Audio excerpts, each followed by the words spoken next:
So I wanted to talk to you guys about, if you guys have not checked out the previous video that I posted, or this may end up posting first, I'm not sure. Not even sure what the title is yet, so I'm not even gonna say the title, but just check out the video where I'm wearing this shirt. Okay, let's just say that.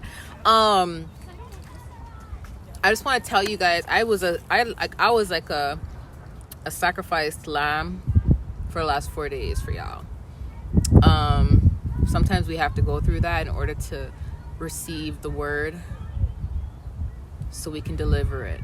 Sometimes God puts me in the shoes of others as well, so I can understand what you're going through, so I can deliver the message according to, you know, your experience sometimes. And not just your experience, but mine too. Sometimes I go through the same stuff you guys go through, but I told you, I exposed the spells that we're doing with the food already. I told you all about the food in the realm, how they make you overeat, and they'll do stuff to make you sick in the realm. If they give you any type of food in the realm, don't accept it. But there's also trauma spells that they do. So these witches, warlocks, whoever has been bugging you, like I talked about the scapegoat situation in the previous video, sometimes there's scapegoat magic where, because they can't do the dirty work themselves, or the dirty work they're doing is not working, the spells they're doing is not working, they feel like if a group of people will do it together, it has more benefits, like for them, not for you, but benefits for them. Like it's going to benefit them, it's going to do the job for them. So they will make as much people hate you. Narcissists do that. They will turn as much people against you so they can help the narcissist do the dirty work, right? And this is a scapegoat where they will blame you for their sins, their mistakes, and some people, things will happen in their lives, but then the narcissist, the spiritual narcissist, spiritual narcissist is someone that has gifts, or someone that uses spiritual gifts to abuse people, okay? And I talked about this last year in one of my old videos, but spiritual narcissists will do things to people and then say you're doing it to get these people to gang upon you. Or there's some people that don't want to take accountability for things that went wrong in their life, so they want to blame everybody else. And then what will happen is the spiritual narcissist will say, nope, it was because of this person why it happened. Then they all start blaming you. So then, because people are not going to just attack you for no reason. Some people do, but not everyone is going to say, oh, I'm going to team up with you and attack this person with you. They're going to say, what did this person do to me for me to attack this person?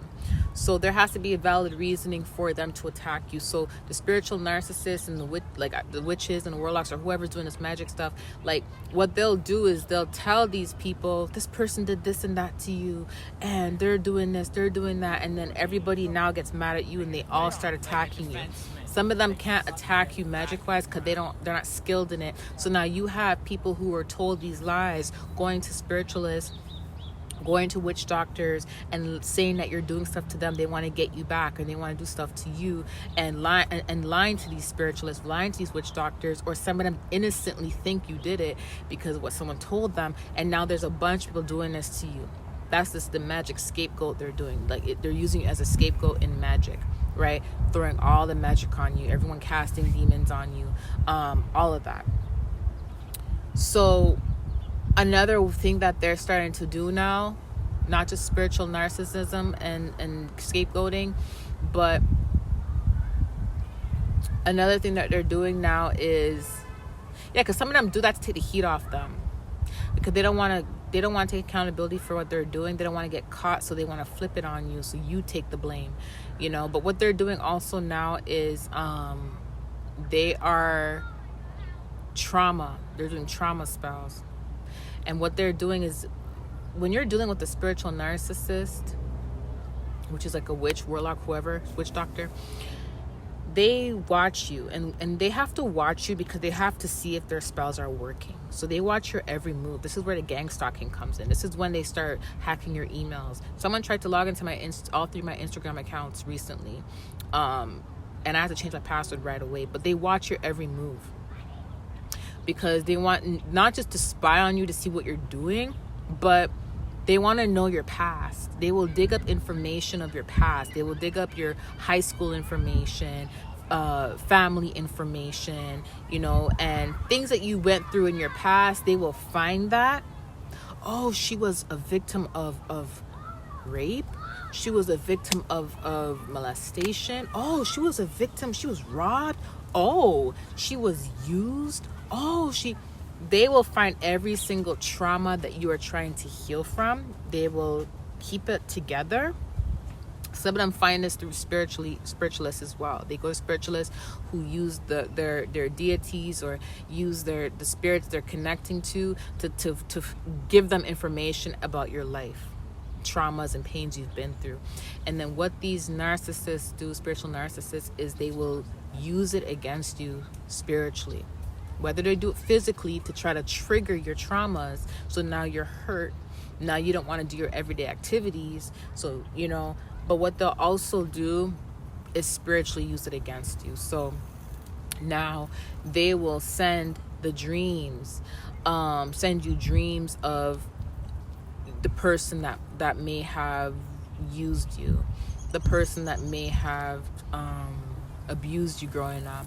They will send you dreams of the person that hurt you. Whatever your biggest trauma is, they will use that against you spiritually. It's like when someone finds, imagine you going to, give you an example, imagine you going to, imagine you had a friend and you trusted this friend to open up to this friend and to tell this friend what you've been through, and then this friend uses it against you. Let's just say that you say, every guy you've been with may have cheated on you or may have left you for someone else.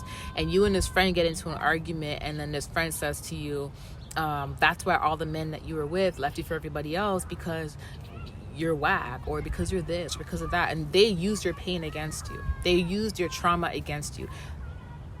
The same thing is done, except spiritually. That's why when you're about to heal or you feel like you're progressing, you end up getting dreams about what hurt you to begin with. That's why you end up thinking about it so much. Or let's just say your husband cheated on you. And now all of a sudden the women, you're healing from that, but the women that he cheated on you with, they're all coming to you around the same week. You're having dreams about all these women, or you're having dreams and you're seeing your husband doing it with these women. That's painful because it's bringing back up the memory that you remember physically that hurt you to begin with. So in the last video I said, trauma can rob you of time. Trauma can rob you of energy. Trauma can rob you of your future. Trauma can rob you from healing. Trauma can also rob you from your faith. What I mean by that, it can make you have a lack of faith. When you're doing all the opposites of what they want you to do, when you have faith and you're trusting and you're healing and God is working with you, they will use these to bring back that pain, to bring back the fear. Because when this stuff comes back, it's going to put you in the same position it put you in when you first went through that. You guys remember when you first experienced the trauma, how traumatizing that is? When you first experienced the pain, how hurtful it was? Like when it freshly happened, like that, you had a fresh cut from that pain. Now you have a scar. Not even a band-aid anymore. Now you have a scar. But when you look at the scar, you feel strong. You feel happy. You feel encouraged. You feel like you've grown, right? When you look at the scar, you don't feel the pain as much anymore, right? What they do is they try to cut back open that scar so you can relive it. Because they know if you relive that pain, they saw how many years that pain robbed you, right? If you can relive that pain, you can't head to your next breakthrough. You see? So when nothing else works for them, the spells don't work anymore, the food spells, you're catching on to everything now because your discernment's sharp again. They will use the last resort, and the last resort is using your own pain against you, your own trauma against you.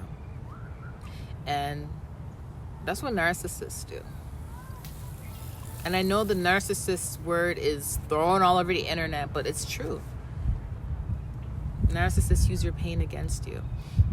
So except those who are spiritual narcissists who do this stuff, they will use it spiritually against you. And they know that it will slow you down. They know that if they remind you of the things that your husband did to you, it's gonna, most likely you're not gonna forgive him, and you're not gonna go into this beautiful covenant that God wants you to go into, or do with whatever your wife did to you. Do you see what I'm saying? Or whatever, trauma you had experienced because you wanted to be, let's just say you wanted to be a doctor, but because you had a traumatic experience in a doctor's office one time, you didn't go to school to be a doctor, and now you're finally healing, you're about to go to school to be a doctor, or you're in your final year to be a doctor, and you're about to get your PhD, you're about to graduate, and all of a sudden now you get these traumas again that you've healed from years ago. That's them trying to slow you down. So be mindful of the trauma spells, y'all, okay? That's what they're doing. I was just closing my eyes like this and praying, and I saw a cross, so I know the Holy Spirit is heavily hugging me. So I just love y'all. It's so peaceful. Look where I am on the lake, and Leo and I are on this rock. Literally on this rock. I had to put him over here because this dog, I'm telling you, this dog will look over. I saw him looking over and accidentally falling in, so I put him on this side.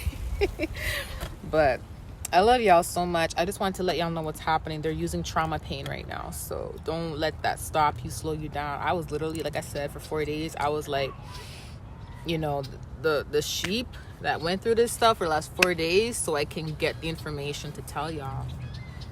But I love you guys so much, and I had to wait for God to give me the right time to send you guys this message, to record it and stuff, because I was still confused as to where I was going through, and then when God revealed it to me, it made so much sense, So I love you guys so much. I'll talk to you soon. I'll see you guys on Friday. I'm gonna go record a makeup video today because it's therapeutic, so I'm gonna do a therapeutic makeup video.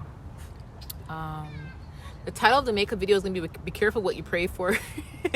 Be careful what you pray for. You know what I'm saying? Be careful what you wish for. Sometimes we go against God's prayers by wanting something more, and I'm gonna give you guys an example in that video. But I love you guys so much. I'll talk to you soon. Bye.